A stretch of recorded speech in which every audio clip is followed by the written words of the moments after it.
တော့ဒီဓမ္မပဒပါဠိတော်ဆိုတာလေးကအလွန်တရာမှနာမည်လည်းကြီးတယ်လူလောကအတွက်အလွန်တရာမှလည်းပဲအကျိုးကျေးဇူးများတဲ့လူကြိုက်အများဆုံးသာသနာပြုတရားတော်လို့အဲ့ဒါလိုပညာရှင်တွေကသတ်မှတ်ကြတယ်ဒီဓမ္မပဒပါဠိတော်ကိုဓမ္မပဒပါဠိတော်ဆိုတာကဂါထာလေးတွေစုထားတာဂါထာပေါင်း423ဂါထာရှိတယ်သူကတူရာလေးတွေစုပြီးတော့မှတ်တမ်းတင်တယ်ဝဂ္ဂပါဠိလိုတူရာလေးတွေစုထားတာအစုအဲ့ဒါဦးဇင်းတို့ယမကဝက်ဆိုပြီးတော့အစုံဟောထားတဲ့ဒေသနာလေးတွေကိုစုထားတာရှိတယ်အပမာဒဝက်ဆိုပြီးတော့အပမာဒမမေ့မလျော့ခြင်းနဲ့ဆက်ရှင်တဲ့တရားဒေသနာလေးတွေစုထားတာရှိတယ်စိတ်တဝက်ဆိုပြီးတော့စိတ်တွေအကြောင်းပြောထားတဲ့ဂါထာလေးတွေကြီးစုထားတာလည်းရှိတယ်ပုပ္ဖဝက်ဆိုပြီးတော့ပန်းနေနဲ့ပတ်သက်ပြီးတော့ပန်းနေနဲ့ဥမာပေးပြီးတော့ဟောထားတဲ့ဒေသနာလေးတွေစုထားတာလည်းရှိတယ်နော်ဘာလဝက်တို့ပန္တိတာဝက်တို့ဘိက္ခုဝက်တို့အရဟန္တဝက်တို့ဟုတ်လားဗုဒ္ဓဝက်တို့အဲ့လိုမျိုးဦးဇင်းတို့တူရာလေးတွေစုထားတာအပေါင်းအစု26စုရှိတယ်အဲ့ဒီဓမ္မပဒအလွန်တရာမှလည်းပဲတမိုင်းကြောင်းအစဉ်အလာကြီးတယ်တဲ့ဒီဓမ္မပဒပါဠိတော်ဟာဦးဇင်းတို့အာသောကမင်းကြီးကိုယ်တိုင်ကိုယ်ဌာနသာသနာပြုလှုပ်ပြီးတော့ကမ္ဘာလောကကြီးကိုမြတ်စွာဘုရားရဲ့အစုံအမသာသနာတွေပြန်ပွားအောင်ဆောင်ရွက်နိုင်စွမ်းရှိတဲ့နော်တိရိဓမ္မသောကမင်းကြီးရဲ့လို့ဖြစ်လာဖို့အတွက်ငကိုယ်တုံးကစန္ဒသောကမင်းရှုပြီးတော့အလွန်ချမ်းထမ်းတဲ့မင်းတစ်ပါးအနေကနေတိရိဓမ္မသောကမင်းကြီးရဲ့လို့သာသနာပြုမင်းကြီးဖြစ်လာဖို့အတွက်ဒီဓမ္မပဒပါဠိတော်မှာလာရှိတဲ့ဂါထာလေးကိုနာရလို့အဲ့လိုပြောင်းလဲသွားတာလို့ဆိုတယ်နောက်ပြီးတော့ဦးဇင်းတို့အနောထာမင်းကြီးဆိုရင်လေမြန်မာနိုင်ငံတဏ္ဍတလျာထိဒဝါဒဗုဒ္ဓသာသနာထွန်းကားအောင်ပြန်ပွားတဲ့နေရာမှာပြန်ပွားအောင်ကြိုးစားအထောက်တဲ့နေရာမှာအလွန်တရာမှအကျိုးကျေးဇူးများတဲ့မင်းကြီးပေါ့အဲ့ဒီအနောထာမင်းကြီးလည်းပဲရှင်အရဟံမထေရကဒီဓမ္မပဒပါဠိတော်မှာလာတဲ့ဂါထာလေးကိုဟောပြလို့အဲ့ဒါလိုထူးခြားတဲ့မင်းကောင်းမင်းမြတ်တစ်ပါးအဖြစ်ကိုပြောင်းလဲသွားတာအဲ့ဒီဂါထာလေးလည်းပိဿတို့ကြားဦးတယ်အပမတောအမတံပဒံပမတောမိစုနောပဒံအပမတ္ထာနမိယန္တိယေပမတ္ထာယထာမတာကြားဦးတယ်နော်မမိမလျော့မပေါ့မဆတတိနဲ့နေခြင်းသည်မတေရနိဗ္ဗာန်ရခြင်းရဲ့အကြောင်းတဲ့မိမိရောပေါ့ဆတာတတိကင်းပြီးတော့နေခြင်းကတော့အဖမှန်တေရခြင်းရဲ့အကြောင်းတဲ့မမိမလျော့နေကြတဲ့ပုဂ္ဂိုလ်တွေဟာမိမိလျော့နေကြတဲ့ပုဂ္ဂိုလ်တွေတေကြသလိုအသေးစိုးနဲ့တေရတယ်ဆိုတာမရှိဘူးတဲ့ဒါကြောင့်မမိမလျော့နေတဲ့လူနဲ့မိမိရောနေတဲ့လူရဲ့တေခြင်းတရားဟာဘယ်လိုမှမတူဘူးလို့အဲ့ဒီဂါထာလေးကအဲ့ဒါလိုကျေပြတ်နေတဲ့အဓိပ္ပာယ်တွေကိုအကျုံးဝင်စေတယ်ဓမ္မပဒပါဠိတော်မှာမှတ်တမ်းတင်ထားတဲ့ဂါထာလေးတွေကပြောရရင်ပါဠိကဗျာလေးတွေပဲအလုံးမနှစ်သက်မြတ်နိုးစရာကောင်းတယ်နော်အတောကမင်းကြီးဆိုရင်လည်းပဲသူ့ရဲ့တူဏိရောဓတာမဏေကဒီဂါထာလေးကိုဟောလို့ပဲသူလည်းပဲပြောင်းလဲသွားတာနောက်ဦးဇင်းတို့ဒီဘက်ခေတ်မှာဒီဓမ္မပဒပါဠိတော်နဲ့တွေ့ရလို့ဘာသာကြားတွေကနေပြီးတော့ဗုဒ္ဓဘာသာဖြစ်သွားတာလေဗုဒ္ဓဘာသာမှာတာမန်ဗုဒ္ဓဘာသာမှုဖဲနဲ့နော်ယဟန်တော်တွေဖြစ်သွားတာတွေတောင်ရှိတယ်လွန်ခဲ့တဲ့ဦးဇင်းတို့နှစ်ပေါင်း100နီးပါးလောက်ကထင်ရှားကြော်ကြားခဲ့တဲ့ဣတလီဘုန်းတော်ကြီးဥလောကနာထဆိုတာနော်အသက်ကြီးတဲ့ပုဂ္ဂိုလ်တွေဆိုရင်ကြားဖို့မယ်ထင်တယ်နော်အဲ့ဒီဆရာတော်ကြီးဥလောကနာထဆိုလို့ရှိရင်ဒီဓမ္မပဒပါဠိတော်ဘာသာပြန်ကိုတွေ့ရလို့ဖတ်ရလို့ဗုဒ္ဓဘာသာယဟန်တော်ဖြစ်သွားတာဒါပေမဲ့ तू ကငကိုယ်တည်းကလည်းပဲပါမီလည်းပဲပါတယ်လို့ဆိုရမှာနော် तू သိပ္ပံဘွဲ့ရပြီးတဲ့နောက်မှာဒီတက်ခွဲခန်းထဲမှာသူ့ရဲ့မူရင်းရိုမန်ကက်သလစ်ပေါ့နော်အဲ့ဒီဘာသာတရားနဲ့သိပ္ပံအယူအဆတွေဟာအမြဲတမ်းစစ်တိုက်နေတယ်လို့ပြောတယ်သူကောင်းနေမှာ အဲ့လိုစစ်ထိုးကြတိုင်းလည်းပဲသိပ္ပံပညာကအမြဲတမ်းအပေါ်စီးကရတယ်တဲ့ဒါသူကိုယ်တိုင်ရေးထားတာပေါ့နော်သူ့ရဲ့မူရင်းဘာသာတရားနဲ့သိပ္ပံတရားတွေနော်အခြေအတင်စစ်ခင်းတဲ့နေရာမှာအမြဲတမ်းသိပ္ပံပညာကအထက်စီးကနေပြီးရောက်တယ်ဒါပေမဲ့လို့သူ့စိတ်ထဲမှာယေရှုခရစ်နဲ့အဲစိန်ဖရန်စစ်ဆိုတဲ့ဘုန်းကြီးကိုတော့သူကြီးညိုးနေတော့မယ်ခြောက်လို့မရဘူးနောက်တော့အဲ့ဒါသူဒီဓမ္မပဒပါဠိတော်ကိုဘာသာပြန်ထားတဲ့စာအုပ်ကလေးသူတွေ့ရတယ်အဲ့ဒီမှာသူတကားတဲ့ဗုဒ္ဓဘာသာဖြစ်သွားတယ်သူကသူဘာနဲ့ဥမာပေးတော့ဆိုတော့ကန္တာရာထဲမှာခရီးသွားနေတဲ့ပုဂ္ဂိုလ်ရေကလည်းတော်တော်ကိုငတ်နေပြီကန္တာရာထဲသွားနေတာအဲ့ဒီအချိန်မှာကြာမျိုး၅ပါးနဲ့ပြည့်စုံတဲ့ရေကန်ကြီးကိုတွေ့လိုက်ရလို့အာရပါရတောက်လိုက်ချိုးလိုက်ရတယ်လို့ပဲတဲ့ဓမ္မပဒဘာသာပြန်ကိုတွေ့တော့သူအဲ့လိုဖြစ်သွားတယ်အဲ့ဒါနဲ့အသက်အစိတ်လောက်မှာမိဘတွေဆွေမျိုးတွေအတိုင်းဝိုင်းတွေတားတဲ့ကြားတွေကသူဗုဒ္ဓဘာသာဖြစ်တယ်အသက်30မပြည့်ခင်လေးပါပဲအဲ့ဒါသူဘုန်းကြီးဝတ်တယ်ဘုန်းကြီးဝတ်ပြီးတော့ဦးဇင်းတို့မြန်မာနိုင်ငံမန္တလေးမစိုးရိမ်တိုင်းမှာစတဲ့။အရှိတန်းရောအနောက်တန်းရောဗုဒ္ဓဘာသာအတိုင်းဝိုင်းကသူ့ကိုအများကြီးကြည်ညိုကြတယ်။ကဘာကို3ပတ်လောက်တော့ပတ်ပြီးတော့သူကမြတ်စွာဘုရားရဲ့အဆုံးအမတွေကိုပြန်ပွားအောင်ကြိုးစားအထောက်ခဲ့တာ။အဲ့ဒါဦးဇင်းတို့အသက်80နီးပါးလောက်မှာပြင်ဦးလွင်မြို့မှာပြန်တော်မူသွားတယ်။အရန်ထင်ရှားကြော်ကြတဲ့ဒီဆရာတော်ဒီဓမ္မပဒပါဠိတော်ကိုလေ့လာရင်းနဲ့ဗုဒ္ဓဘာသာဖြစ်တာပေါ့နော်ဒါကအခုဒီထဲမှာလူငယ်တွေပါတယ်ပြီးလို့ရှိရင်ဒီအကြောင်းအရာလေးတွေကိုကြားတော့ဒီဓမ္မပဒပါဠိတော်မြတ်စွာဘုရားဟောခဲ့တဲ့ဒီကြပြလေးတွေကိုတို့လေ့လာလိုက်စားကြည့်မယ်ဆိုတဲ့စိတ်ကူးလေးပေါ်အောင်ဘုရင်ကပြောပြတယ်ပေါ့နော်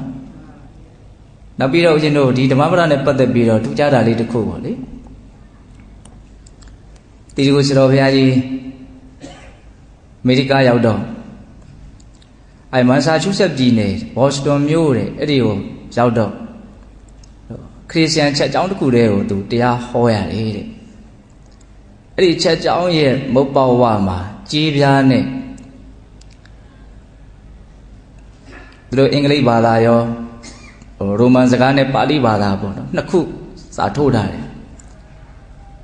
အဲ့ဒီစာလေးကဘာရေးထားတော့ဆိုတော့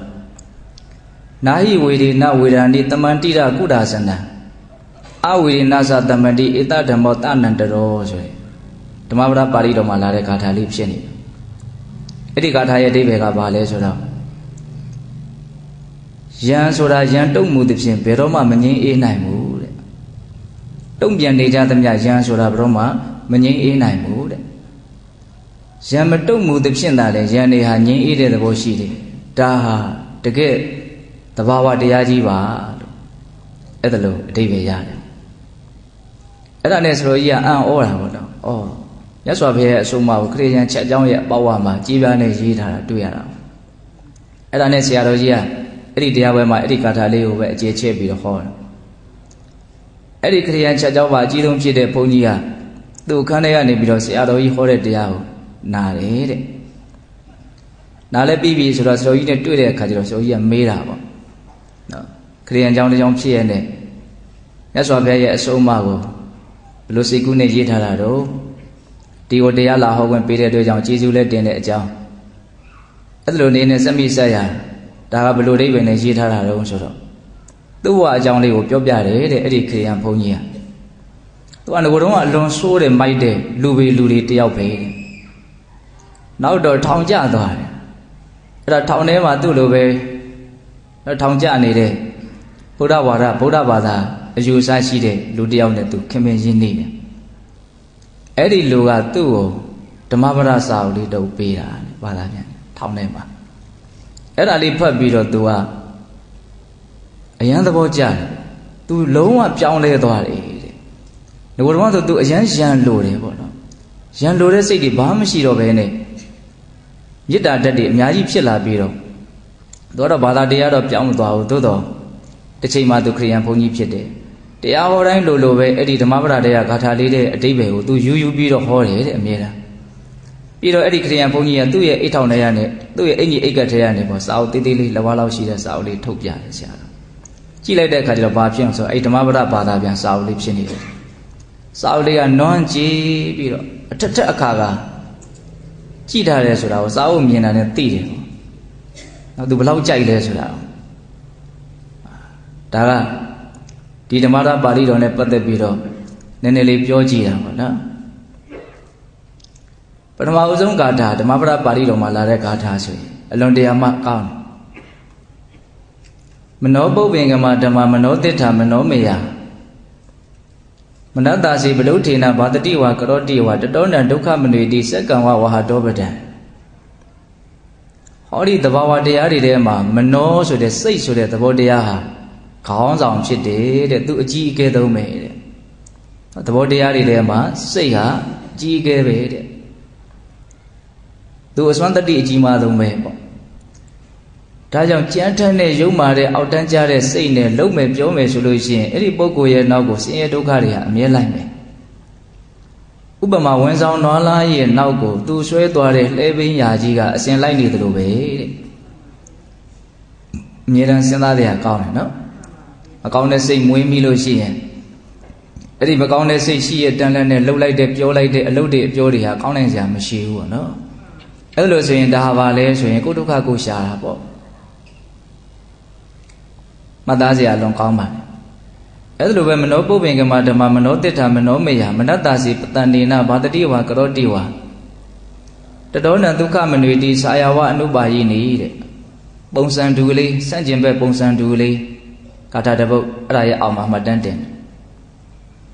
သူကဘာပြောတော့ဒီစိတ်ဆိုတဲ့တရားဟာသဘာဝတရားတွေမှာရှိသွားကောင်းတောင်ဖြစ်တယ်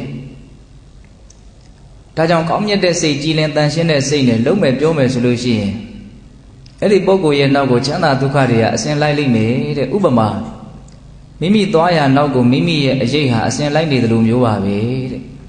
ကိုယ်တွေအကောင်းဆုံးမိတ်ဆွေတစ္ဆာရှိဆုံးမိတ်ဆွေနော်ကောင်းတဲ့စိတ်ကောင်းနှလုံးကောင်းမွေးကြဖို့စိတ်ကောင်းနှလုံးကောင်းထွန်းဖြစ်ထွန်းနေတဲ့အချိန်မှာလှုပ်လိုက်တဲ့အလုပ်ပြောလိုက်တဲ့အပြောဟာအလွန်တရာမှကောင်းကျိုးချမ်းသာကိုဖြစ်စေတယ်အဲ့ဒါလိုလေးဦးဇင်းတို့အစုံစန့်ကျင်ဘက်ကလေးနဲ့စုံတာရှိတယ်စင်တူရိုးမလေးစုံနေတာရှိတယ်ဒီလိုဂါထာလေးတွေရွေးပြီးတော့ရှုထားတာကိုရှင်မကဝဲလို့ခေါ်တယ်အစုံဒေသနာအခု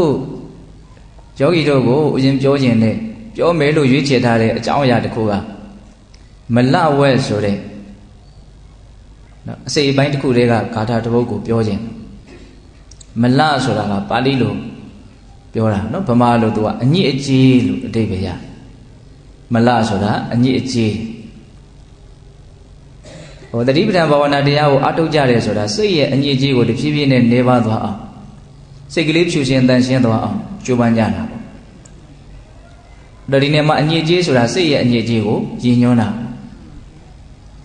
ဒါဒီအညစ်အကြေးဆိုတာနဲ့ပတ်သက်ပြီးတော့နည်းနည်းလေးမှတ်သားစရာကောင်းတာလေးတွေရွေးချယ်ပြီးတော့ပြောခြင်းအယတာဝမလံသမုဋ္ဌာယအယတာဝမလံသမုဋ္ဌိတံတတုဋ္ဌာယတမေဝခါရတိဧဝအတိဒေါနစာရိနံတာဏိကမ္မာနိနယံတိဒုက္ကတိဒီကဒါလေးမှတ်သားစရာလွန်ကောင်းတယ်အဓိပ္ပာယ်ကဘာပြောလို့ဆိုတော့တန်ကြီးဆိုတာတန်ကနေဖြစ်လာတာတဲ့နော်တန်ကိုဦးဇင်းတို့တိုင်းပြစ်ထားလိုက်မှဆိုရင်ပါလေတန်ကြီးတက်လာတယ်ပေါ့နော်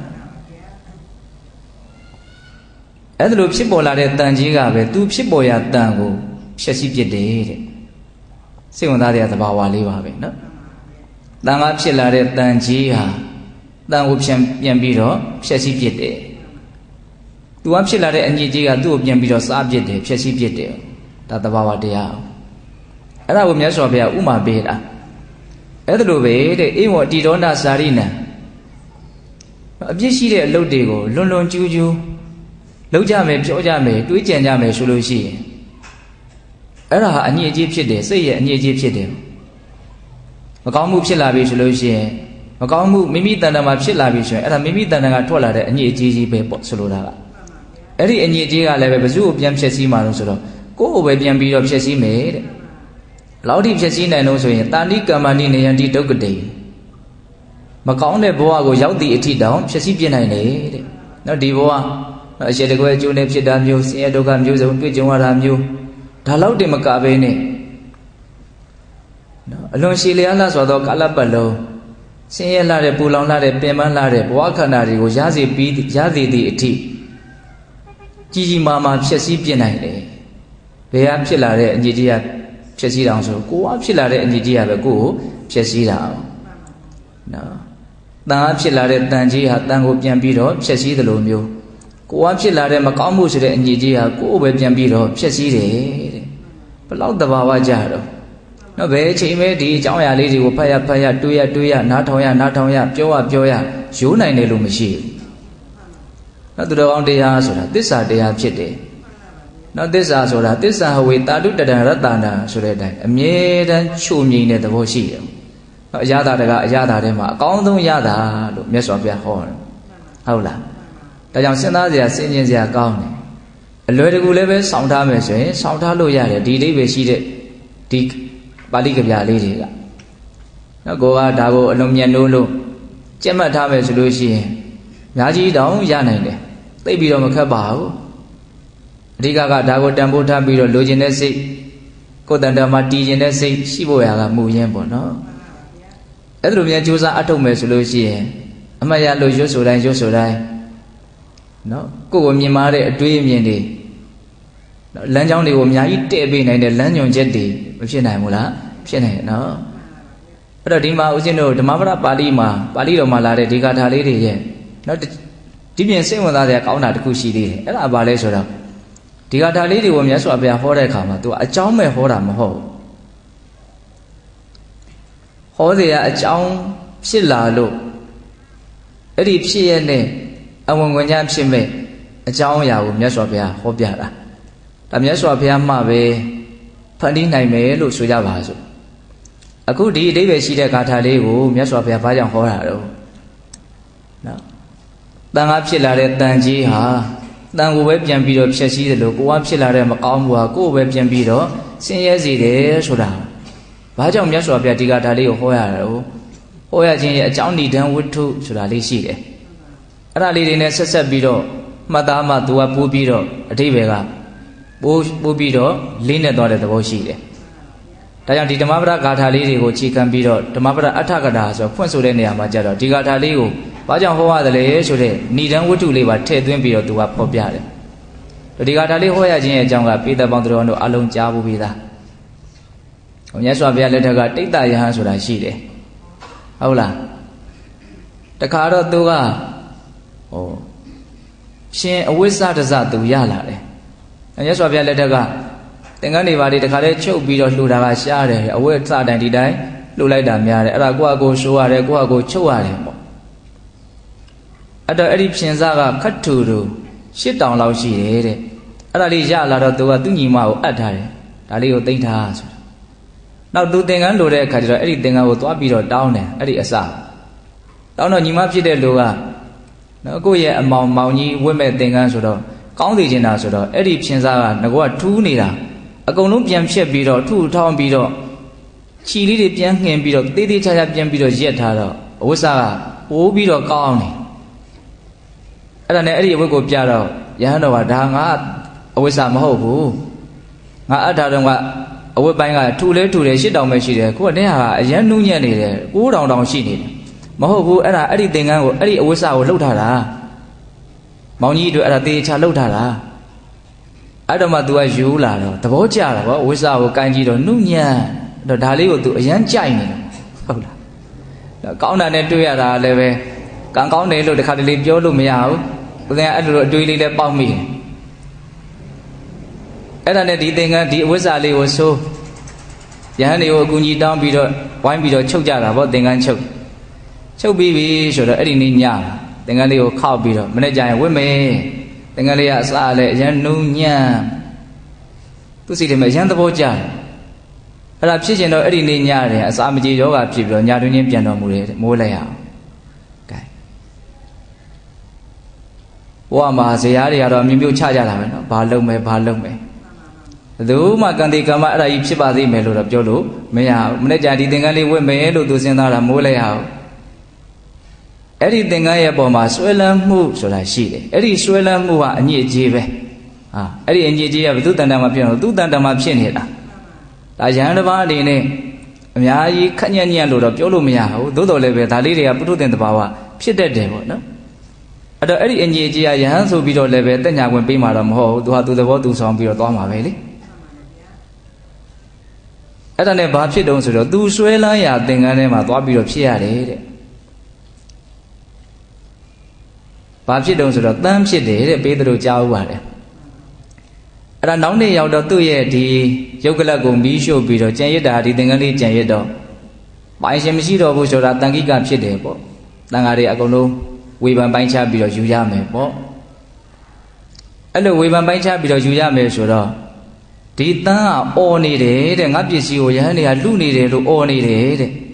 အဲ့ဒါကိုမြတ်စွာဘုရားဒိဗ္ဗသောတာပင်ရှင်နဲ့ကြားတယ်တဲ့ဒါဓမ္မပဒထကရာထဲမှာဖွင့်ပြတာပေါ့နော်အဲ့တော့ဦးဇင်းကတော့စဉ်းစားကြည့်တယ်တန်းကြိတ်တာဖြစ်မယ်နဲ့တူတယ်လို့ရိုးရိုးတန်းဆိုရင်တော့ तू အော်နိုင်စရာအကြောင်းမရှိဘူးလေရိုးရိုးတန်းဆိုလို့ရှိရင်ဒီသင်္ကန်းကြီးကိုယဟန်တွေကဝေဖန်နေတာကို तू သိကြအကြောင်းလည်းမရှိဘူးလို့ထင်တယ်ဒါကြိတ်တာတန်းဖြစ်မယ်လို့ထင်တယ်ဒါကတော့ကိုစဉ်းစားမိတာပေါ့တကယ်လို့တန်းကြိတ်တာမဟုတ်ဘူးဆိုရင်လည်းပဲမြတ်စွာဘုရားကဒီတန်းကလေးဒီထဲမှာဖြစ်နေတယ်ယဟန်တွေကတကယ်လို့ဝေဖန်လိုက်လို့ရှိရင်ဝစ်ပြုတ်မယ်ဆိုတန်းလေးကတော့တဏှာကြားပြီးတော့သေရတော့မှာပဲလေအချိန်မကြာဘဲနဲ့ပျက်စီးရတော့မယ်အဲ့ဒါကိုမြင်လို့ပေါ့မြတ်စွာဘုရားတားစာရဲဖွင့်ပြတာကတော့ဒီတန်းကအာသင်္ကန်းကိုယဟန်တွေလူရက်နေကြတယ်ဆိုတော့ပြေးလွှားနေတယ်တဲ့သင်္ကန်းထဲမှာဒါကိုမြတ်စွာဘုရားဒိဗ္ဗသောတာအဘိညာဉ်နဲ့ကြားလို့ဆိုင်းလိုက်အောင်အဲ့ဒါကိုမဝေဖန်ကြနဲ့အောင်မခွဲကြနဲ့အောင်သိပြီဆိုလို့ရှိရင်ပစ္စည်းကခွဲကြတာကိုဟုတ်လားအဲ့ဒါနဲ့မြတ်စွာဘုရားအဲ့လိုဆိုင်းထားတော့9ရက်လောက်နေတဲ့ခါကျတော့အဲ့ဒီတန်းလေးဟာသေသွားတယ်သေတော့ဘယ်ရောက်တုံးဆိုတော့တုတိတာနဲ့ပြေရောက်သွားတယ်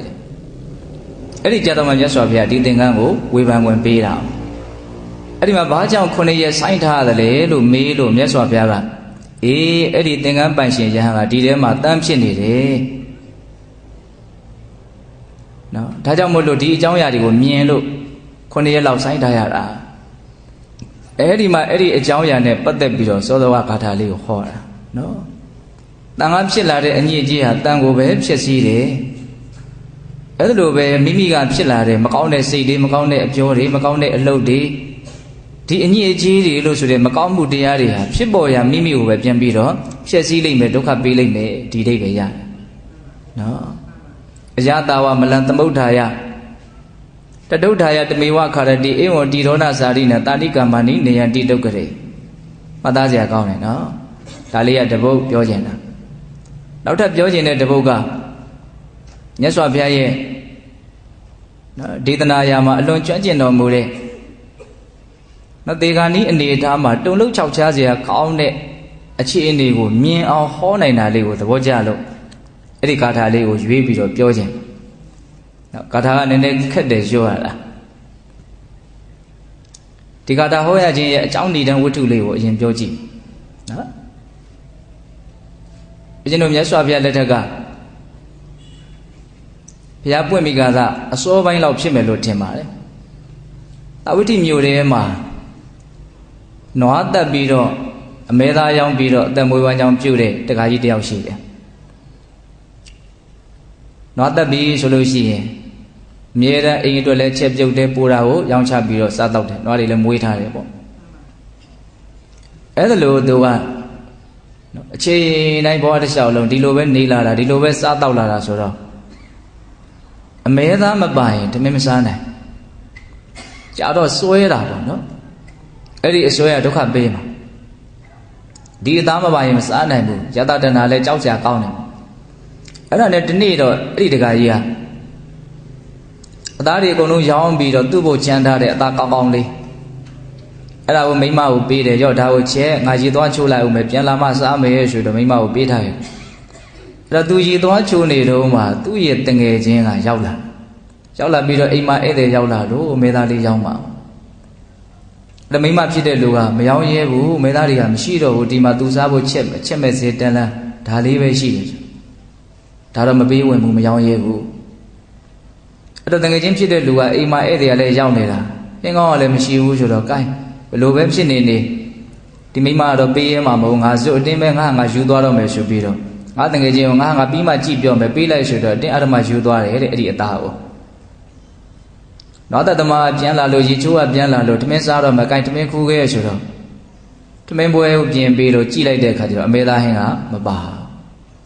ကိုစားချင်တာမပါဘူးဆိုတော့စိတ်ကစိုးမှာပေါ့နော်ဒီဥစ္စာကတော်တော်ကြောက်စရာကောင်းတယ်လို့ထင်တယ်ဒီအစားအသောက်ကလေ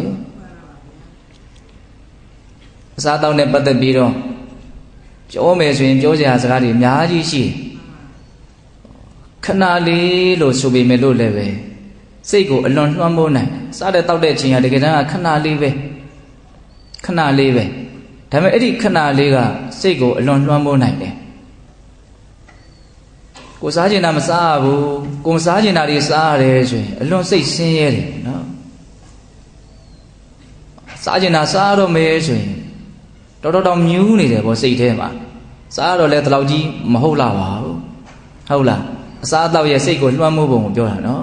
အခုကြည့် तू ဘလောက်သူ့လွှမ်းမိုးတာကိုခံရမလဲဆိုတာဆက်ပြီးတော့နားထောင်ကြည့်မျက်နှာတစ်ခါတည်းတန်းပြက်တယ်ဘာဖြစ်လို့အသားမရှိရတော့အကျိုးကြောင့်ပြောပြတော့တင်းငယ်ချင်းယူသွားတယ်အတင်းအဓမ္မယူသွားတယ် तू မတားနိုင်ဘူးတားလို့ကိုမရဘူးအဲ့တော့မိမလည်းရိုက်လို့နှက်လို့လည်းမဖြစ်စိတ်ကအရန်တိုတယ်ငါအသားမပါဘဲနဲ့တမင်းမစားဘူးဆိုတာနေမသိဘူးလားနော်တခါတည်းဘာလုပ်လဲဆိုတော့တမင်းမို့တခါတည်းပြန်သိမ်းခိုင်းလိုက်တယ်ပြန်သိမ်းခိုင်းပြီးတော့နန်းရံမှာထိုးထားတဲ့ဓာတ်ကိုတခါတည်းဆွဲထုတ်ပြီးတော့အိမ်အောက်ဆင်းသွားတယ်တဲ့ဆင်းသွားပြီးတော့အိမ်နောက်ဖေးသွားပြီးတော့အိမ်နောက်ဖေးမှာနွားတွေမွေးထားတာရှိတာဟုတ်အနွားတကောင်ရဲ့ပါဇက်ကိုဖြဲပြီးတော့ရှာကိုဆွဲထုတ်ပြီးတော့အဲ့ဒီဓာတ်နဲ့အရင်ကနေတခါတည်းလှိဖြတ်ချလိုက်တယ်တဲ့ကြောက်စရာကောင်းတယ်နော်ယတတနာဒီခေတ်ဘိုးတောင်ဆိုးသေးတယ်စိမ့်တောင်စားနေကြတယ်နော်အစိမ့်စားတဲ့ယဉ်ကျေးမှုတစ်ဖြည်းဖြည်းနဲ့ထွန်းကားလာတယ်ဒါလူလောကကြီးရဲ့ပျက်စီးခြင်းရဲ့လမ်းစာပေါ့နော်စိတ်ဓာတ်တရားခေါင်းဆောင်နေရနော်စိတ်ဓာတ်ယုံညံ့တဲ့ကြမ်းထမ်းတဲ့လူတွေများလာလေလေကျန်တဲ့လူတွေလည်းပဲအနည်းနဲ့အများတော့ရိုက်ခတ်ခံရမှာပဲဟိုကကိုလုံခြုံအောင်လုပ်ပေါ်နေကြဖို့ရှိဟုတ်လားယုံမာတဲ့လူတွေကြမ်းထမ်းတဲ့လူတွေများလာလို့ရှိရင်အကျိုးပေးတွေကလာပါနော်အဲ့ဒီအကျိုးပေးတွေကလာလို့ရှိရင်ကောင်းတဲ့လူတွေပါရိုက်ခတ်နိုင်တယ်ဟုတ်လားအခုသူအလွန်ရဲဆက်ဆက်ပေါ့နော်နွားကိုအသက်ရှိတယ်လို့တောင်သူထင်ဟမတူဘူးပေါ့နော်အနွားခင်ဗျာတခါတည်းဝိရလဲသွားတယ်ပါဇက်ထဲကသွေးတွေကပိုက်ကထွက်တဲ့ရည်တွေလို့ဒလဟောကြလာတယ်ဒါလေးသူမကြည့်ဘူးတခါတည်းအိမ်မောဒေါနဲ့မောနဲ့တက်သွားပြီးတော့မိမကိုအဲ့ဒီရှာကြီးပြစ်ပေးလိုက်တယ်ရော့ဒါကိုတခါတည်းမိကင်းနောက်ထောင်းထူပြီးတော့ကြက်ပြီးဆိုရင်စီဆန်းပြီးတော့တခါတည်းပြင်ဆိုတော့ခိုင်းတယ်အဲ့ဒါကြက်ပြီးဆိုတော့အဲ့ဒီနွားရှာပေါ့နော်ပူလောလောအဲ့ဒါကိုထမင်းနဲ့စားမယ်ဆိုပြီးတော့အဲ့ဒီနွားရှာကိုတုံးတစ်ထားတာလေးကိုသူ့ရှာပေါ်ကိုတင်လိုက်တာလေသူ့ရဲ့ရှာတခါတည်းပြတ်ကြတယ်တဲ့တူသောကျိုးကိုပေးတာ哦နော်အစွမ်းထက်တယ်နော်ကြမ်းထမ်းတဲ့စိတ်တွေရတယ်ဟုတ်လားခုတင်လေးသူကြမ်းကြမ်းထမ်းထမ်းစိတ်တွေဖြစ်နေတာအရှိန်တောင်မသေးသေးဘူးနွားရဲ့ပေါ်မှာသူဘလောက်ရဲဆက်ဆက်လှုပ်လာလဲသူဘလောက်ဒီစိတ်ကြီးကဒီလောက်လှုပ်နိုင်တဲ့အထိမပြင်းထန်တယ်ဆိုတော့ဘလောက်တောင်ပြင်းထန်မဲ့စိတ်ကလေးဆိုတာကိုစဉ်းစားကြည့်ပါနော်အဲ့ဒီစိတ်ကအကျိုးပေးတာပဲနော်မဲသားတုံးလည်းရှားပေါ်ရောက်သူ့ရှားလည်းအရင်ကနေပြက်ကြတယ်တဲ့တခါတည်းသွေးတွေထွက်လာပြီးတော့ဘလောက်နာမလို့နော်ရှားမဖူးပေါက်တာတော့တော်တော်နာနော်ရှားကြီးတစ်ခုလုံးပြက်ကြတယ်ဆိုတော့ဘလောက်များနာမလဲဟောအဲ့တော့သူမတ်တက်ကိုမရက်နိုင်တော့ဘူးတုံးလုံးလဲလဲပြီးတော့မနေနိုင်ဘူးဘလို့နေရတော့ဆိုတော့နွားလိုပဲဝက်ဥကုန်းပြီးတော့អော်ရတယ်တဲ့တိတိကျကျလုတ်ပြီးတော့អော်တာတော့မဟုတ်ဘူးသူ့အတန်လေးထွက်နေတော့တာနေမှာပေါ့ခံရခက်လွန်းလို့ဟုတ်လားအဲ့ဒီလိုမျိုးအိမ်ထဲမှာသွေးတွေနဲ့မြေမကောင်းကျူမကောင်းအနေထားယုံတွေကြမ်းကြမ်းထန်ထန်ဖြစ်နေတော့အိမ်မှာဖြစ်တဲ့လူကသူ့မှာတူဒီသားလေးရှိတယ်အဲ့ဒီသားလေးကိုသူစိုးရိမ်ဩကြည်သာအလွန်ကြမ်းထန်တဲ့မြင်ကွင်းပဲဒါဘာဖြစ်တယ်လဲမသိဘူးကြောက်လဲကြောက်မှာပေါ့နော်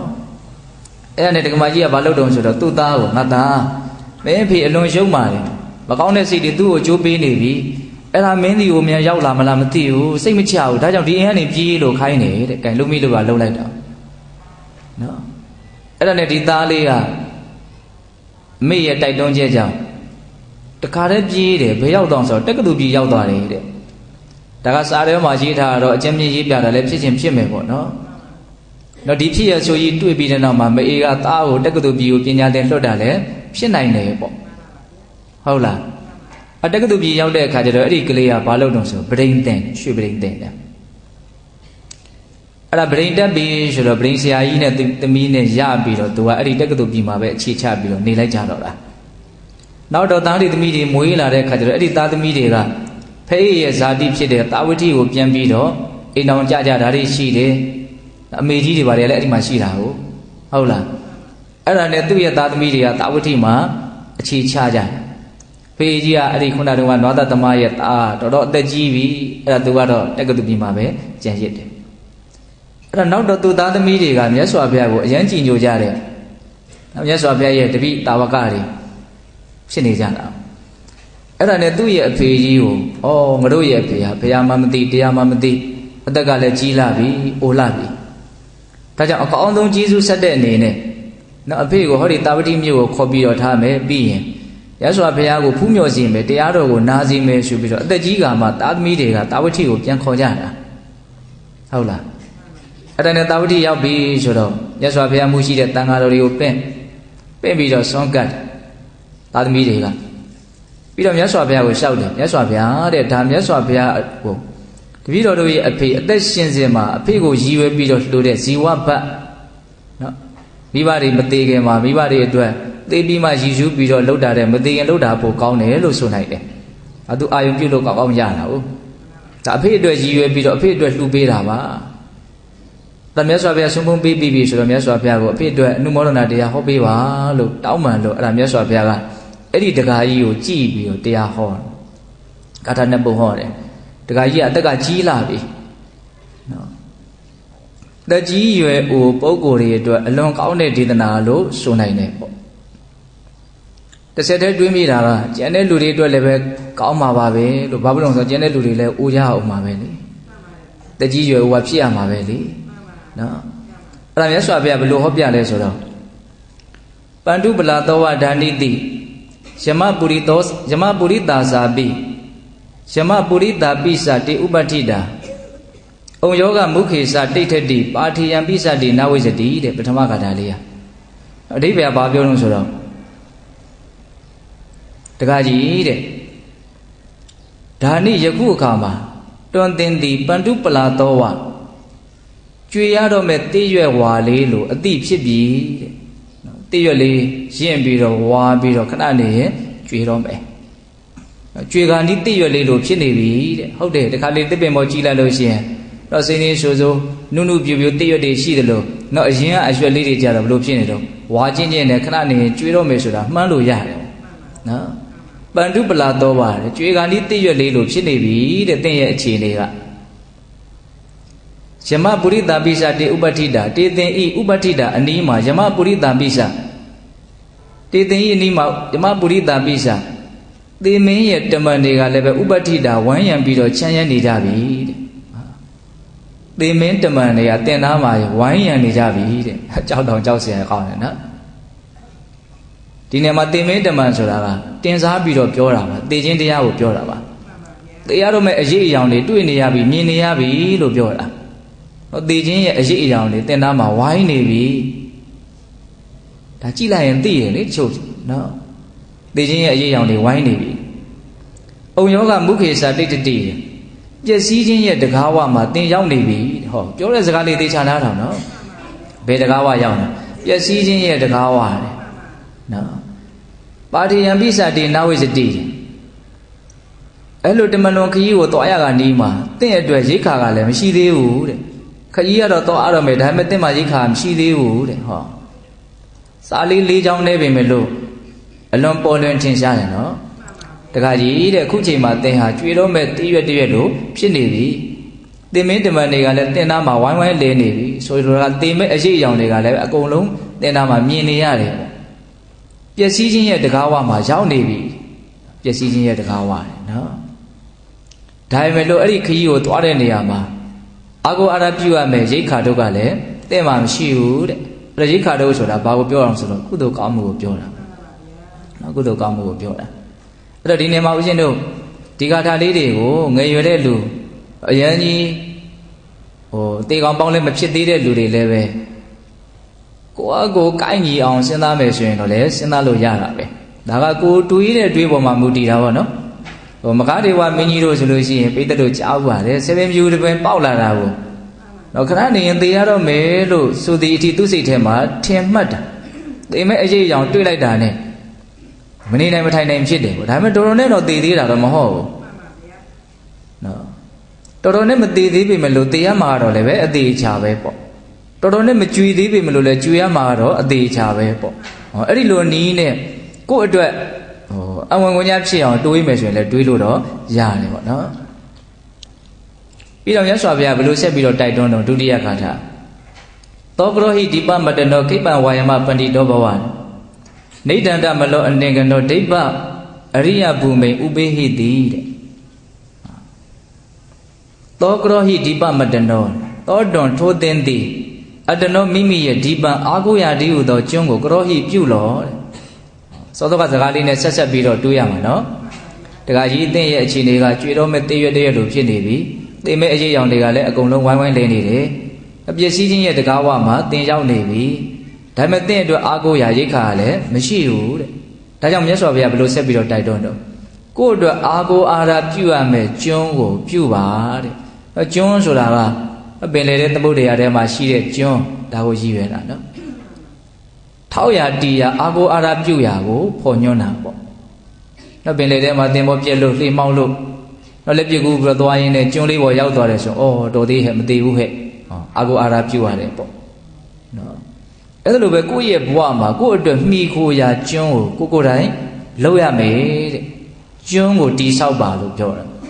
နော်အဲ့ဒီကျွန်းဆိုတာလည်းဘာကိုပြောတာတော့အဓိကကတော့ကုသိုလ်ကောင်းမှုကိုပြောတာပါပဲကုသိုလ်ကောင်းမှုထဲမှာမှနော်အဓိကအကြဆုံးအရာကိုပြောရရင်တော့ပညာလို့ဆိုနိုင်တယ်ပေါ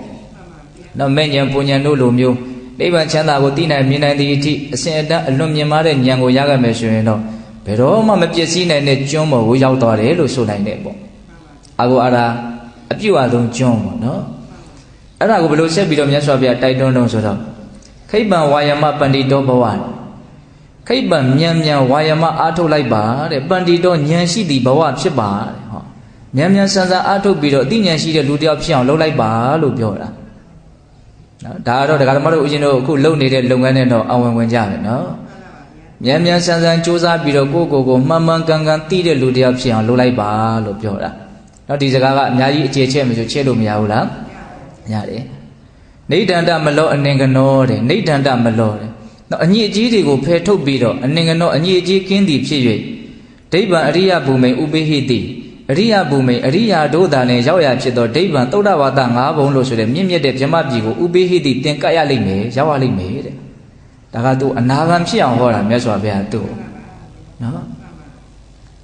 ကိုမြန်မြန်ကြိုးစားပြီးတော့အတိညာဏ်ရှိအောင်လှုပ်လိုက်လို့အတိညာဏ်ရှိလာပြီဆိုလို့ရှိရင်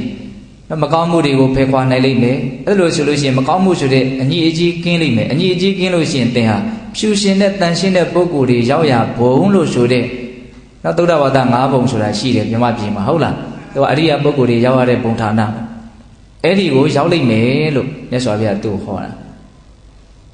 အဲ့တော့ဒီဂါထာလေးကလည်းပဲပြည်သက်ပေါင်းသူတော်အောင်တို့သေချာစီစစ်ကြည့်မယ်ဆိုရင်ရှေ့ကဟောလိုက်တဲ့ဂါထာနဲ့အခုနောက်ဟောတဲ့ဂါထာကိုဆက်ပြီးတော့တွေးကြည့်မယ်ဆိုလို့ရှိရင်လူတိုင်းဒ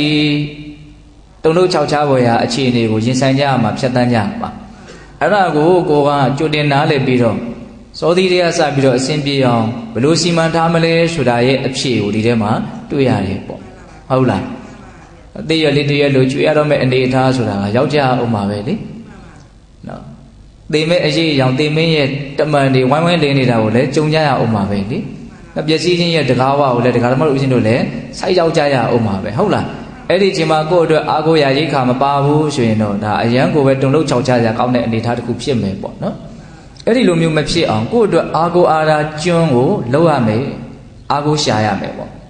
့အဲ့ဒီအားကိုးကိုဘယ်လိုရှာရမလို့ဆိုမြန်မြန်ကြိုးစားတဲ့ခိပ္ပံဝါယမပန္တိတောဘဝမြန်မြန်ကြိုးစားပြီးတော့ဉာဏ်ရှိတဲ့လူဖြစ်အောင်လုပ်တဲ့အဲ့တော့ဒါကဘာပြောတာတော့ဉာဏ်ရှိတဲ့လူဆိုတာအဓိကတော့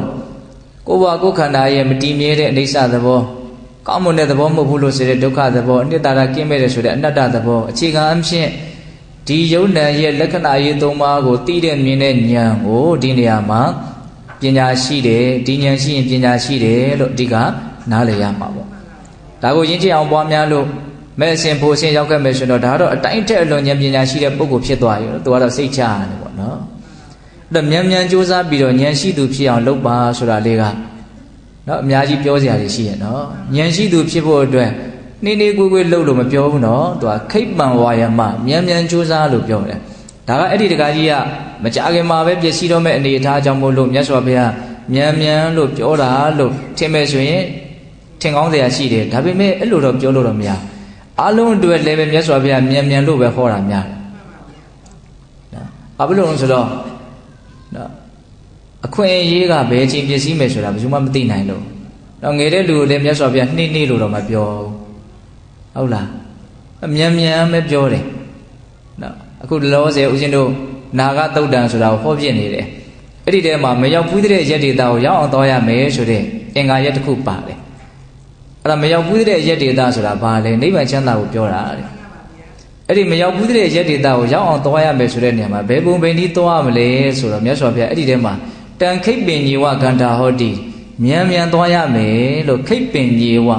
အစောတလျင်ဆိုတဲ့အသုံးတော်ကိုသုံးတယ်ပေါ့နော်ခုလက်ဒီမှာဦးဇင်းတို့ခိတ်ပံဝါယမပန္တိတောဘဝမြန်မြန်အားထုတ်ရမယ်တဲ့ဉာဏ်ရှိတဲ့လူတယောက်ဖြစ်အောင်မြန်မြန်အားထုတ်ရမယ်တလုံးချင်းစီမှာလေးနဲ့တဲ့အတိပ္ပယ်တွေးစရာတွေအများကြီးရှိရနော်အဲ့လိုမျိုးကိုစူးစမ်းမယ်ဆိုလို့ရှိရင်နိဋ္ဌန္တမလောအညစ်အကြေးတွေကိုပယ်ထုတ်နိုင်လိုက်မယ်တစတစနဲ့အညစ်အကြေးတွေကိုပယ်ထုတ်နိုင်မှများလာလို့ရှိရင်အလင်္ကနနဲ့အညစ်အကြေးကင်းတဲ့လူတယောက်ဖြစ်မယ်တဲ့နော်အဲ့လိုအညစ်အကြေးကင်းမယ်ဆိုလို့ရှိရင်အရိယဘူမိန်ရှုရှင်တန်ရှင်းတဲ့အရိယပုဂ္ဂိုလ်တို့သာလင်လာရရောက်ရဖြစ်တဲ့ဒိဗ္ဗံနော်အဲ့ဒီသုဒ္ဓဝါဒ၅ပုံဆိုတဲ့ဗြဟ္မပြည်ကိုဥပိဟိတိသင်္ကာရလိမ့်မယ်တဲ့ဂါထာလေးနှစ်ပုဒ်နော်အဲ့ဒီဂါထာနှစ်ပုဒ်ကိုဟောလိုက်တော့အဲ့ဒီတခါကြီးကသောတာပန်ဖြစ်တယ်တဲ့သောတာပန်ဖြစ်တယ်ကျန်တဲ့ပုဂ္ဂိုလ်တွေမှာလည်းပဲအများကြီးကျိုးရှိတယ်ပေါ့အဲ့ဒါနဲ့နောက်နေ့ရောက်တော့သားတွေသမီးတွေကအားမရသေးဘူးတော့သူတို့ကတော့ဘယ်လိုတရားတို့တရားမြတ်တွေရထားတယ်ဆိုတာကိုတော့စာထဲမှာတော့မတွေ့ရသေးဘူးပေါ့နော်နောက်နေ့အဲ့ဒါဘုရားမှုရှိတဲ့တန်ဃာတွေကိုထပ်ပင်ပြီးတော့ဆွန့်ကပ်ပြန်တယ်စမုံပေးပြီးပြီဆိုတော့သူတို့အဖေကိုပဲဥတည်ပြီးတော့မြတ်စွာဘုရားကိုရှောက်ပြန်တယ်မြတ်စွာဘုရား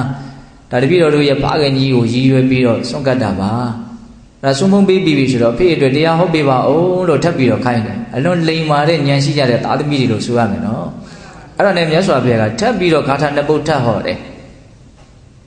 အဲ့ဒီဂါထာနှစ်ပုဒ်ကလည်းပဲအရင်နေ့ကဟောခဲ့တဲ့ဂါထာနှစ်ပုဒ်နဲ့အဓိပ္ပာယ်ကတော့အတူတူပဲလို့ပြောလို့ရတယ်ဒါပေမဲ့ဝဟရနေရာမှာအတူမရှိကျွမ်းကျင်တော်မူတဲ့အတွက်ကြောင့်မြတ်စွာဘုရားဘလို့လေးအပြောင်းလဲလုပ်ပြီးတော့ဟောထားတယ်လေစိတ်ဝင်စားစရာကောင်းတယ်နော်ဥပနိဒဝယောစဒါနိတိတံပယာတောတိယမတ္တတန္တိကံဝါသောတေနတ္ထိအန္တရာပါထေယပိစတိနာဝိစတိတဲ့ပထမဂါထာနော်အရင်နေ့ကပြောတာကတော့သင်ဟာကြွေတော့မဲ့သေးရွက်လေးသေးရွက်လိုဖြစ်နေပြီသင်မင်းတမန်တွေကသင်သားမှာဝိုင်းဝိုင်းလည်နေပြီပျက်စီးခြင်းရဲ့တကားဝကိုသင်ရောက်နေပြီသင်မှာရိက္ခာတို့ကတော့မရှိသေးဘူးအဲ့ဒီနေရာမှာဒီဂါထာလေးကိုဟောတာဒါကြတော့ဘယ်လိုပြောပြတော့ဥပနိဒဝယောစဒါနိတိတကားကြီးတဲ့သင်ဟာအခုချိန်မှာအရွယ်တွေလွန်ခဲ့ပြီတဲ့ဟာနော်ဘောရင်နောက်ဆုံးအရွယ်ရောက်နေပြီနုပြိုတဲ့တန်မာတဲ့အရွယ်တွေဘာပြောကုန်ခဲ့ပြီအရွယ်တွေလွန်ခဲ့ပြီတဲ့မလွန်သေးလည်းလွန်ရအောင်ပါပဲနော်လွန်ရတယ်ဆိုတော့လည်းကံကောင်းမှလွန်ရမှာနော်တချို့အရွယ်မလွန်ခင်သေကြတာလည်းရှိတယ်ဟုတ်လားအေးဥပနိဒဝယောစဒါနိတိသင်ရဲ့အရွယ်ဟာလွန်ခဲ့ပြီတဲ့နောက်ဆုံးအရွယ်ရောက်နေပြီတံပယာတုတိယမတ္တတန္တိကံယမတ္တသေမင်းရဲ့တန္တိကံထံကိုတံပယာတော့သင်ဟာတရွေ့ရွေ့နဲ့ချင်းကပ်နေရပြီတဲ့ဟောချောင်းเสียကောင်းအောင်ပြောနိုင်တယ်နော်သေမင်းရဲ့တမန်တွေကတင့်ကိုဝိုင်းဝိုင်းလည်နေပြီလို့မနေ့ကပြောခဲ့တဲ့ဂါထာတွေအလှုပ်ပါတာအခုကကျတော့ဘလို့ဖြစ်နေတော့သေမင်းဒီကိုသင်ဟာတရွေ့ရွေ့ချင်းကပ်နေရပြီတဲ့ယမတ္တသေမင်းရဲ့တန္တိကံအထံကိုတံပယာတော့တိပွားနေရတယ်ချင်းကပ်နေရတယ်ရောက်တော့မယ်တဲ့ဝါတော့တိနတ္ထိအန္တရာနော်အန္တရာအကြာသည်အန္တရာအကြာ၌ဝါတော့နားပြီးတော့နေရခြင်းဆိုတာနတ္ထိမရှိဘူးတဲ့ဒီစကားလေးကတော့နည်းနည်းလေးရှင်းပြကြရလို့လေနော်သင်အတွက်နော်လန်ခုလက်အကြာမှာနားပြီးတော့နေရတယ်ဆိုတာမျိုးမရှိဘူးတဲ့ဆိုကြပါစို့ဗဂတိခီးသွားတယ်ဆိုတာကမောလို့ရှိရင်နားလို့ရတယ်နော်ရောက်ခါနီးမှာခဏလောက်နားအောင်မယ်ဆိုနားလို့ရတယ်နော်အကြာကာလလေးမှာနားမယ်ဆိုရင်နားလို့ရတယ်နော်တေကောင်မောလည်းဖြစ်လို့ခဏနေသေးတော့မဲ့လူတယောက်ကိုတေရင်တရားကိုခဏအဆိုင်မှာအောင်ကျုပ်နားပါအောင်မယ်လို့လုပ်လို့မရဘူးဒါကိုပြောတာသူကနော်ခဏလေးနေပါအောင်လို့ခွင့်တောင်းလို့မရဘူးနားနေချိန်မရှိဘူး နော်ဂျားကာလဆိုတာမရှိဘူးသေပြီဆိုတာနဲ့တန်းပြီးတော့ကံစီမာယာဘဝတစ်ခုကိုရောက်ရမယ်ပေါ့အဲ့ဒီကြတော့မှကောင်းမြတ်တဲ့အမှုတွေကိုပြုပြီးတော့အများကြီးပြင်ဆင်ခြင်းပါသေးတယ်ဆိုလို့အချိန်မရဘူးဘောဆိုလိုတာကနော်ဝါသောတိနတ္တိအန္တရာဂျားကာလမှာနားဖို့ဆိုတာမရှိဘူးဆိုတာတောက်လျှောက်ဒါတွေကဆက်ပြီးတော့ဖြစ်သွားမယ်ဆိုတဲ့အဓိပ္ပာယ်ကိုပြောတာဒီဥစ္စာကတော်တော်လေးနဲ့တယ်လို့အရင်ထင်ပါတယ်နော်ဒါကတေဂာနီအနေထားလေးကိုမှန်းကြည့်ပြီးတော့ဒီအဓိပ္ပာယ်လေးတွေကိုနားထောင်မှပို့ပြီးတော့ပုံပေါ်မယ်ဟုတ်လားအရွယ်တွေကလွန်ခဲ့ပြီသင်မင်းဒီကိုတရွေ့ရွေ့နဲ့ချင်းကပ်နေရပြီဟုတ်လားဂျားထဲမှာနားဖို့ဆိုတာအချိန်မရှိဘူးဒလစက်ကြီးဒီခီးကိုသွားနေရတယ်ဒါပေမဲ့သင်ကိုကြည့်လိုက်တော့ရိတ်ခါရှိလားဆိုတော့မရှိဘူးတဲ့ပါတိယပိစတိနာဝိစီတိအဲ့ဒါတော့ပြန်ပါလာတယ်ရိတ်ခါလည်းမရှိဘူးဒါကြောင့်ထပ်ပြီးတော့မြတ်စွာဘုရားတိုက်တွန်းတယ်သောကရောဟိဒီပမတနောခိပ္ပဝါယမပန္တိတောဘဝနေဒန္တမလောအနေကနောနပုဏ္ဏဇာတိစရံဥပေဟိတိကိုယ့်ရဲ့မိခိုရာအားထားရာကျွန်းကိုလောက်ပါမြန်မြန်ဆန်ဆန်အားထုတ်ပြီးတော့အသိဉာဏ်ရှိတဲ့လူတယောက်အမှန်သိတဲ့လူတယောက်ဖြစ်အောင်ကြိုးပမ်းပါဒါဆိုလို့ရှိရင်အညီအကျေးတွေကိုဖယ်ထုတ်ပြီးတော့အညီအကျေးကင်းတဲ့လူတယောက်ဖြစ်လိမ့်မယ်အဲ့လိုအညီအကျေးကင်းမယ်ဆိုလို့ရှိရင်နပုဏ္ဏဇာတိစရံဥပေဟိတိဇာတိစရံနော်ပုဏ္ဏဆိုတပံပေါ့နော်ဇာတိစရံမွေးဖွားရတဲ့အဖြစ်အိုမင်းရတဲ့အဖြစ်ကိုနဥပေဟိတိဘယ်တော့မှသင်ရောက်မှာမဟုတ်ဘူးတဲ့အဲ့ဒါတော့ယဟန္တာဖြစ်အောင်ဟောတာလို့ဆိုတယ်တဲ့ဟောခုနတော့ကသူကအညီကြီးကင်းလို့အညီကြီးမရှိဘူးဆိုရင်သင်ဟာအရိယာတို့ရဲ့ပြောချင်ရာနော်သုဒ္ဓဘာသာ၅ဘုံကိုရောက်လိမ့်မယ်လို့ပြောတာအခုကကြတော့သင်ဟာအညီကြီးကင်းသွားလို့ရှိရင်တပံဇာတိနော်အိုရတယ်ဆိုတဲ့မွေးဖွားရတယ်ဆိုတဲ့အိုရတယ်ဆိုတဲ့ဇာတိစရာသဘောကိုသင်ထပ်ပြီးတော့ရောက်เสียအကြောင်းမရှိဘူးဆိုတာဟောအတန်စရာတခါတည်းပြတ်သွားမယ်ဆိုတဲ့အဓိပ္ပာယ်ကိုပြောတာပေါ့နော်အဲ့တော့ဦးဇင်းတို့ဒီနေရာမှာပြောရင်တာကမြတ်စွာဘုရားရဲ့နော်စကားအသုံးနှုံးပေါ့နော်တလုံးချင်းစီကိုတည်တည်ချာချာစစ်စစ်ပေါက်ပေါက်လေးလာကြည့်မယ်ဆိုလို့ရှိရင်တကယ်ထိတ်လန့်စရာကောင်းတဲ့အခြေအနေကိုထိတ်လန့်တဲ့စိတ်ဖြစ်အောင်မြတ်စွာဘုရားဟောပြနိုင်တယ်ဆိုတာလေးပါပဲဟုတ်လားခုသုံးနှုံးသွားတာကချုံပြီးတော့ပြောမယ်ဆိုရင်တခါကြီးသေတော့မယ်တဲ့အတွက်အာဟုကလည်းဘာမှမရှိဘူးလို့ပြောလိုက်ဖို့ပါပဲဟုတ်လားသို့တော်တေဂာနီအနေအထားလေးကိုအများကြီးပုံပေါ်အောင်ပြောတာပေါ့နော်အဲ့ဒီအခြေအနေလေးတွေကထိတ်လန့်မှုတန်ဝေကကိုရနိုင်စရာအကြောင်းရှိတယ်ပေါ့ဒါကြောင့်ဒီဂါထာလေးကိုအစဉ်ကပြောခြင်းတယ်ဆိုတာအဲ့ဒါကိုပြောတာဟုတ်လားအဲ့ဒါနဲ့အဲ့ဒီဂါထာလေးနှစ်ပုဒ်ကိုနောက်ဒုတိယနေ့မှာဆက်ပြီးတော့မြတ်စွာဘုရားဟောပြတော့တခါကြီးကအနာဂံဖြစ်တယ်တဲ့ဟောနောက်အနာဂံဆိုတော့ဒေါသလုံးဝမရှိတော့ဘူးကာမရာဂတွေဘာတွေမရှိတော့ဘူးဘဝတဏှာနည်းနည်းပဲကြံတော့တယ်ပေါ့ဒါသိရင်ပြမဖြစ်မှာအဲ့ဒီတခါကြီးကဟုတ်လားတော့ဒါကဘယ်မှာပါတော့လို့ဆိုလို့ရှိရင်ဦးဇင်းတို့မလဝတ်ထဲမှာသူ့ကိုမှတ်တမ်းတင်ထားတာတော့အညီအကြီးဆိုတဲ့စကားလေးဒီဂါထာထဲမှာပါလို့မလဝတ်ထဲကိုထည့်ထားတာဟုတ်လားဒါကြောင့်ဦးဇင်းတို့ပြေးတဲ့ပေါင်းတော်အောင်တို့ဒီဓမ္မပဒပါဠိတော်မှာလာရှိတဲ့နော်ဂါထာလေးတွေပါဠိကဗျာလေးတွေဟာနော်ဘဲစုံတောင်းစုံရှုထောင့်စုံကနေပြီးတော့မြတ်စွာဘုရားဟောတာနော်တွေ့ကြုံရတဲ့ဒီအခြေအနေအရက်ရက်ကိုပဲအခြေခံအကြောင်းခံပြီးတော့ဟောတဲ့ဒေသနာဖြစ်တဲ့အတွက်ကြောင့်နော်ဒေသနာတွေကအယောင်မျိုးစုံနဲ့ပန်းပုံလိုဖြစ်နေတယ်ပေါ